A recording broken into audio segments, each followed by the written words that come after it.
आप एक इन्फ्लेटेबल संरचनाओं की कार्यशाला में हैं, जहां हम गुब्बारे, एयरशिप, छोटे जेपेलिन के रूप में प्रयोगात्मक चीज़ें बनाते हैं। हम कंप्यूटर मॉडलिंग करते हैं और पैटर्न प्राप्त करते हैं। इसके बाद ये पैटर्न प्रिंटिंग के लिए जाते हैं। कटाई के बाद यह वह संरचना बनती है। इस मामले में यह है हेरोनोस डिरिजेबल मॉडल 0। एक खुद का खोल उन तत्वों से बना होता है जिन पर गोंडोला, स्टेबलाइजर और अन्य विभिन्न तत्व लटकाए जाते हैं। इससे पहले कि निर्माण किया जाए, लेकिन पंखुड़ियों को काटने और अन्य चीज़ों के बीच में बहुत समय इन बेल्टों के निर्माण में लगता है। हमें इस तरह से योजना बनानी होती है कि ल्यूवर्स भी लगाए जा सकें और हम इसे सभी आवश्यक बिंदुओं पर, जहां पंखुड़ियों पर सब कुछ चिपका सकें। हम हर चरण की योजना बनाते हैं क्योंकि उत्पाद नया है, एक समान नहीं है, और इसलिए हमें इन सभी विवरणों को बहुत ध्यान से देखना पड़ता है, उन्हें बनाना और बाद में जोड़ना पड़ता है। इसे लागू किया जाता है, खुद मॉडल पर सभी विवरण लगाए जाते हैं। इसके बाद खोल को 12 पंखुड़ियों में फैलाया जाता है, जिसमें विभिन्न विवरणों की मार्किंग होती है। तब 12 टुकड़े काटे जाते हैं और नीचे से ऊपर की ओर चिपकाया जाता है। कैसे? यानी इसे लगाया जाता है। अब मैं कहूं तो यह दूसरा सामग्री लगाया जाता है। दूसरी पंखुड़ी, मान लीजिए, इसे 2 बार लगाया जाता है। पॉलीयूरीथेन गोंद से मुड़ जाता है। इस तरह से इसे फिर से रोल किया जाता है और ऊपर से अतिरिक्त पॉलीयूरीथेन टेप लगाई जाती है। पूरा छो सील किया हुआ होगा। इसमें इस तरह के प्रदर्शन में चित्रित किया गया है जैसे ताका या एयरशिप। फिर आप कंप्यूटर पर इस आयतन को 12 भागों में विभाजित करते हैं और 12 पैटर्न की लंबाई के साथ विवरण अंकित करते हुए पैटर्न प्राप्त करते हैं। यानी कंप्यूटर से मॉडलिंग वास्तविक, जैसे वास्तविक। हम वास्तविक चीज़ों पर वापस आते हैं ताकि पंखुड़ियों को उस क्रम में चिपकाया जा सके जिसे तकनीशियनों द्वारा निर्धारित किया गया है। तो यह एयरशिप एरोनोवा 01 का ऋण है। यानी आप देख सकते हैं कि यहाँ बेल्ट के तत्व लगाए गए हैं।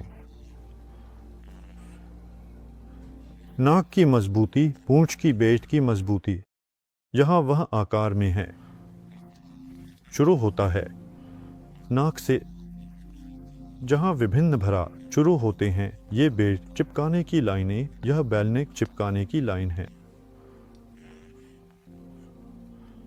बेल्ट सस्पेंशन गोंडोला, यानी सबसे तनावपूर्ण और एकीकृत पंखुड़ी जहां सभी विवरण लगाए गए हैं। इन मार्करों के अनुसार हम उन्हें यहां स्थापित करेंगे और सभी को चिपकाना, सील करना और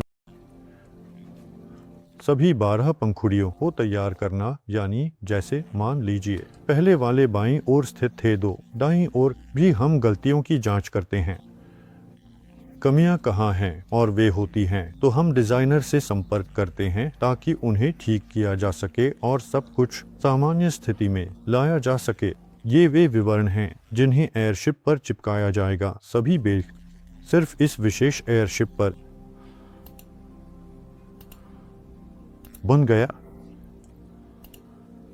11 मीटर सामग्री, गोंडोला, एम्पेनेज, नाक सुदृढ़ीकरण और अन्य भागों को लटकाने के लिए। काम लंबा है। उदाम खैर क्या कर सकते हैं।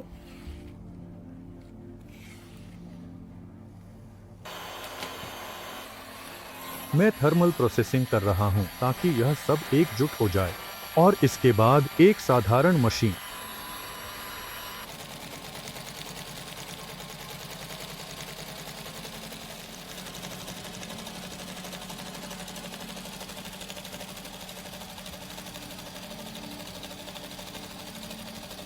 मेरे पास एक बड़ी समस्या है।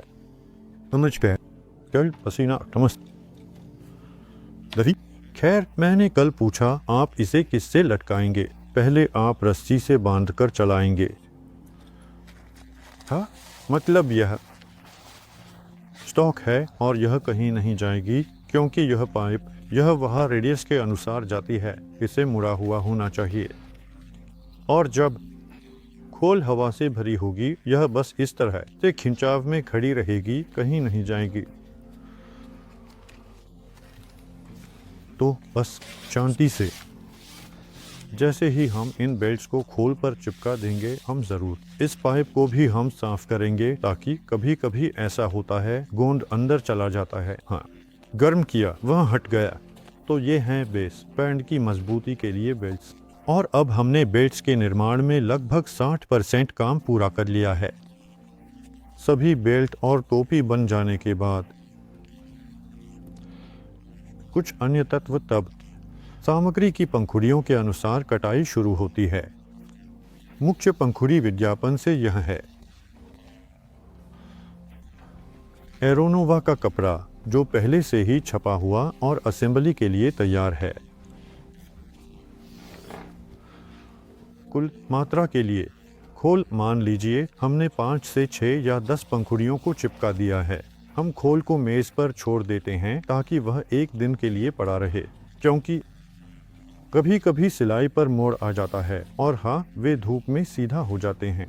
लेकिन हम नहीं चाहते कि तकनीक का उल्लंघन हो, इसलिए हम करते हैं धीरे धीरे और सावधानी से। अपने लिए